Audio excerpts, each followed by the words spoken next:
Hello friends, UGC NET knowledge point में आप सभी का स्वागत है। आज हम करेंगे UGC NET paper 2 public administration के latest previous year question paper, जो कि 7 जनवरी 2026 का है। आज हम करेंगे question number 81 to 90।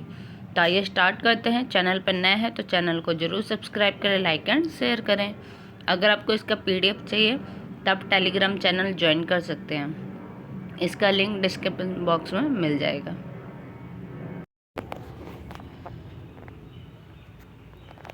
Question number 81, Bharat के किस वर्ष में रेल बजट को आम बजट से अलग किया गया? कौन से सन में? 1858 में, 1909 में, 1921 में या 1935 में? किस वर्ष में अलग किया गया?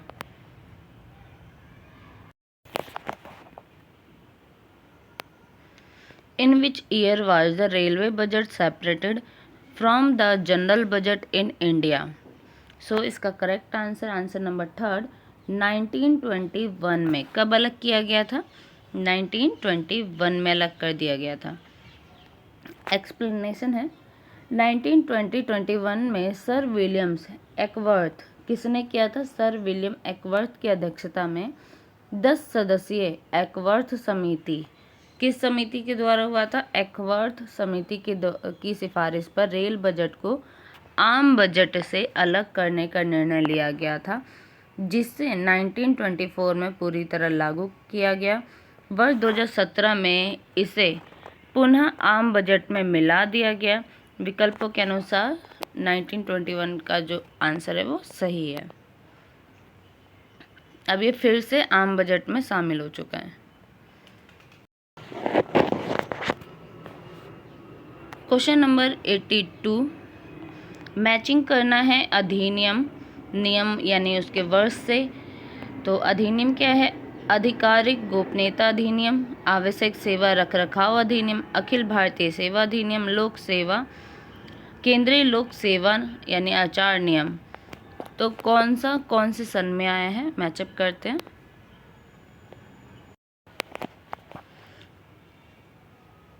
Official secret act, ESMA, all India service act, CCS, conduct rules. So इसका करेक्ट आंसर नंबर 2 ए का होगा 3rd। आधिकारिक गोपनीयता अधिनियम कब आया था? 1923 में। आवश्यक सेवा रखरखाव 1981 में। अखिल भारतीय सेवा अधिनियम 1951 में। और केंद्रीय लोक सेवा आचार नियम 1964 में आया था।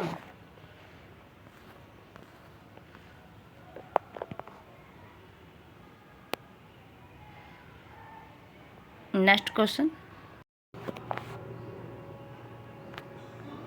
क्वेश्चन नंबर 83, निम्नलिखित संवैधानिक संशोधन अधिनियमों में से किसमें झारखंड और छत्तीसगढ़ राज्यों में आदिवासी कल्याण मंत्री के लिए प्रावधान है? कौन से में है? 92, 94, 96 या 99?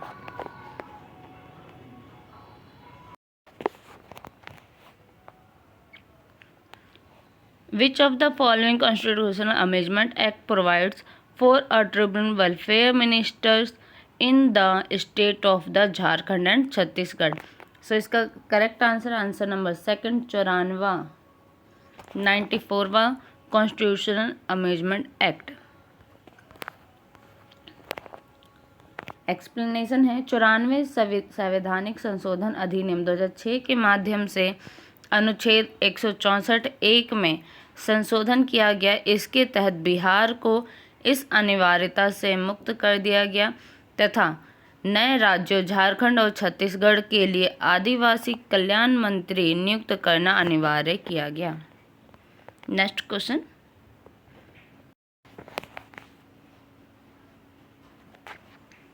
क्वेश्चन नंबर 84, निम्नलिखित में से कौन सा सिद्धांत फ्रेडरिक टेलर द्वारा दिए गए वैज्ञानिक प्रबंधन सिद्धांत का भाग नहीं है? कौन सा नहीं है? श्रमिक के वैज्ञानिक चयन, कार्य विज्ञान का विकास, कार्य का विभाजन या E-गवर्नेंस।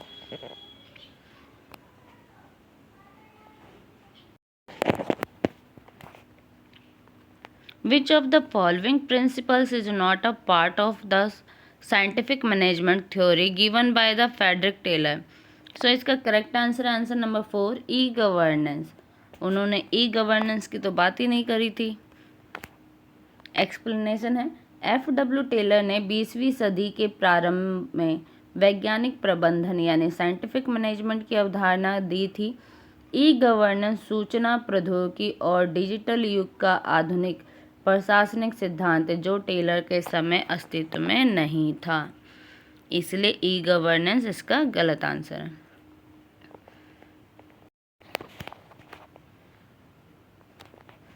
क्वेश्चन नंबर 85, आपको मैचिंग करना है। निम्नलिखित को उनके स्थापना के कालानुक्रम व्यवस्थित करें, उनके क्रम के अनुसार आपको सीक्वेंस वाइज लगाना है, मैचिंग नहीं करना, सीक्वेंस वाइज लगाना है। क्या क्या दिया हुआ है? ए है भारतीय जनसंचार संस्थान की स्थापना, बी है प्रेस ट्रस्ट ऑफ इंडिया की स्थापना, सी है यूनाइटेड न्यूज ऑफ इंडिया का गठन, डी है इंदिरा गांधी राष्ट्रीय कला केंद्र की स्थापना, ई है भारतीय सांस्कृतिक संबंध परिषद की स्थापना। तो इसको उसके कालानुक्रम में मैचिंग करना है।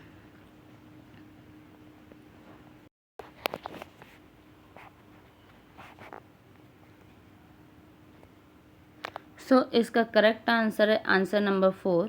सबसे पहले आता है भारतीय संस्कृति संबंध परिषद यानी ICCR, फिर उसके सबसे पहले आता है press trust of India PTI, फिर आता है ई भारतीय संस्कृति संबंध परिषद ICCR, इसके बाद आता है United news of India UNI, फिर आता है भारतीय जनसंचार संस्थान IIMC एंड लास्ट में आता है इंदिरा गांधी राष्ट्रीय कला केंद्र IGNCA।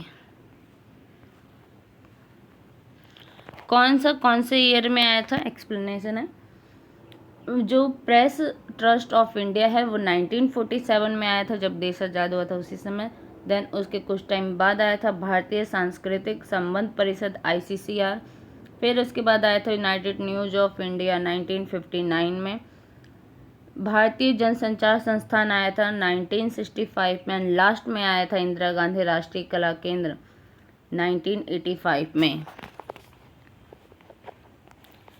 आप मुझे कमेंट बॉक्स में बताएंगे इंदिरा गांधी राष्ट्रीय ओपन यूनिवर्सिटी कब आया था, इग्नू कब आया था, किस ईयर में आया था, कमेंट बॉक्स में बताना आप मुझे। क्वेश्चन नंबर 86, निम्नलिखित को क्रम में व्यवस्थित करें जैसा कि अब्राहम मैस्लो ने अपने आवश्यकता के पद सोपान सिद्धांत में दिया है। उच्च से निम्न की ओर, हमेशा उसकी पिरामिड है वो हमेशा याद करना, क्योंकि ये हर पेपर में, ज़्यादातर पेपरों में पूछे जाते हैं। तो सबसे पहला क्या है? सुरक्षा और संरक्षण की आवश्यकता, अन्य आवश्यकता के साथ सामाजिक संबंध, सम्मान और आत्मसम्मान की आवश्यकता, आत्मसिद्धि की आवश्यकता, शारीरिक आवश्यकता। तो इसको उसके क्रम के अनुसार, हायरार्की के अनुसार लगाना है कि कौन सा नीचे है फिर कौन सा उसके ऊपर है। Arrange the following from highest to lowest order according to Abraham Maslow hierarchy of needs theory. So इसका करेक्ट आंसर है आंसर नंबर 2। क्या है? सबसे पहला आपका D है आत्मसिद्धि की आवश्यकता, फिर इसके बाद आता है C सम्मान और आत्मसम्मान की आवश्यकता, उसके बाद आता है B सामाजिक संबंध की आवश्यकता, फिर आता है सुरक्षा की संरक्षण की आवश्यकता एंड लास्ट में आती है शारीरिक आवश्यकता।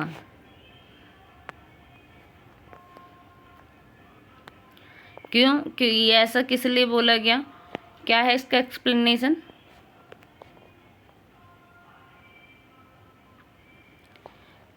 मास्लो का पिरामिड सामान्यतः निम्न से उच्च की ओर बढ़ता है।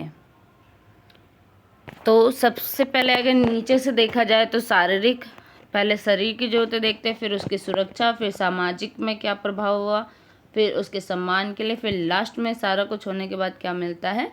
आत्मसिद्धि। चूंकि इन्होंने क्या पूछा है? उच्च से निम्न की ओर, यानी हायर से लोअर की ओर, ऊपर से नीचे की ओर पूछा है, तो यही क्रम उल्टा हो जाएगा, यानी उसके विपरीत हो जाएगा। इसे आप याद करना चाहो तो किस तरीके से याद करोगे? PSBE,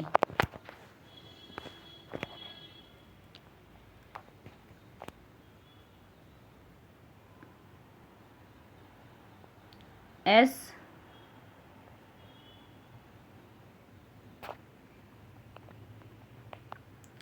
सबसे पहले आएगा आपका P, फिर आएगा S,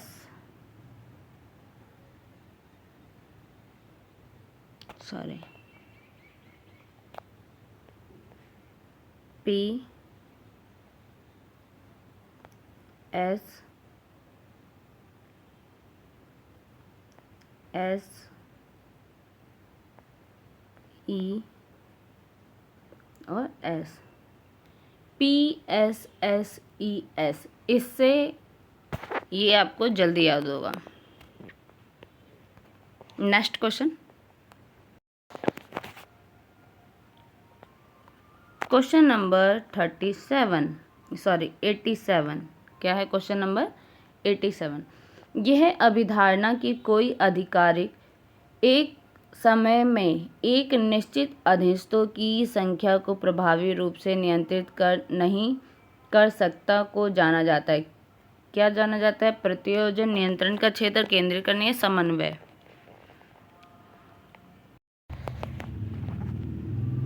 The concept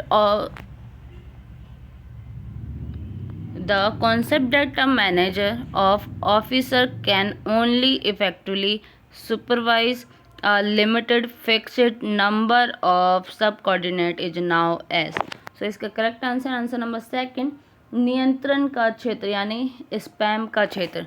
आप मुझे कमेंट बॉक्स में बताएंगे स्पैम ऑफ कंट्रोल किसने दिया है?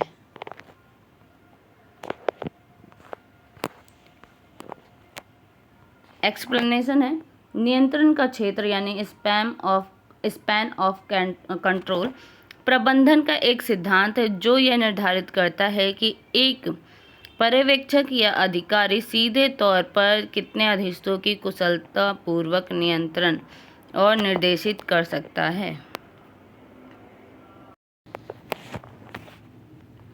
क्वेश्चन नंबर 88, अभिकथन और कारण बताना। अभिकथन है गुणात्मक एक एवं संख्यात्मक शोध दोनों के अपने अपने फायदे हैं। कारण क्या है? दोनों तरीकों में सामाजिक जीवन की गहराई से समझा जा सकता है। तो क्या AR सत्य है?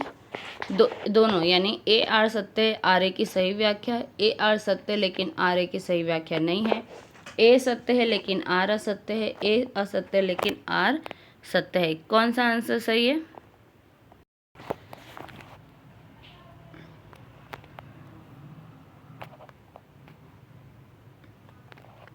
Adjacent है, both qualitative and quantitative research method have their own advantage. Reason क्या है? thought both approaches social life can be understood deeply. तो आंसर है आपका फर्स्ट AR दोनों सत्य है, क्योंकि दोनों ही अपनी जगह सही है। एक्सप्लेनेशन है, सामाजिक शोध में गुणात्मक पद्धति गहराई से अनुभव्य जन्य व्यवहार समझने में मदद करती है तथा मात्रात्मक संख्यात्मक पद्धति सांख्यिकीय शुद्धता प्रदान करती है। अतः दोनों कथन सही है और कारण अभिकथन की पुष्टि करता है। नेक्स्ट क्वेश्चन,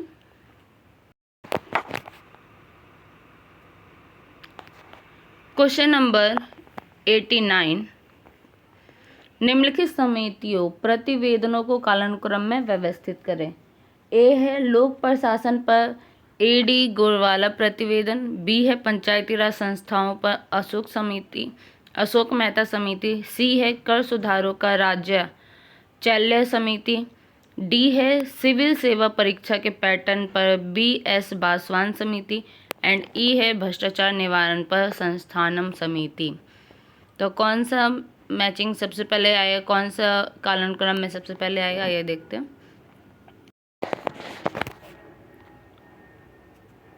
सो इसका करेक्ट आंसर है आंसर नंबर 4। सबसे पहले आएगा लोक प्रशासन पर AD गोरवाला प्रतिवेदन, फिर है भ्रष्टाचार के निवारण पर संस्थानम समिति, फिर है अशोक मेहता समिति पंचायती राज संस्थाओं पर, इसके बाद आता है कर सुधारों का राजचल्या समिति, एंड लास्ट में आता है सिविल सेवा परीक्षा के पैटर्न पर BS बासवान समिति।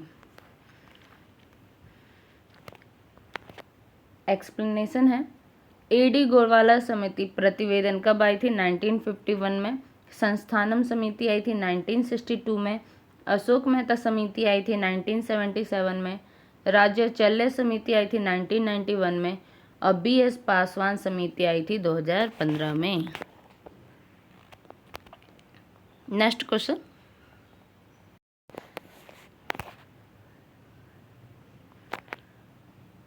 Question number 90।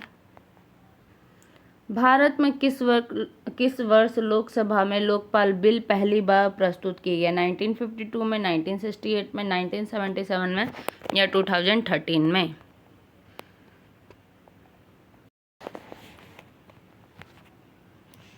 In which year was the Lokpal bill introduced in the Lok Sabha for the first time in India? So इसका करेक्ट आंसर है आंसर नंबर 2, 1968 में। कब पहली बार प्रस्तुत किया गया था? 1968 में।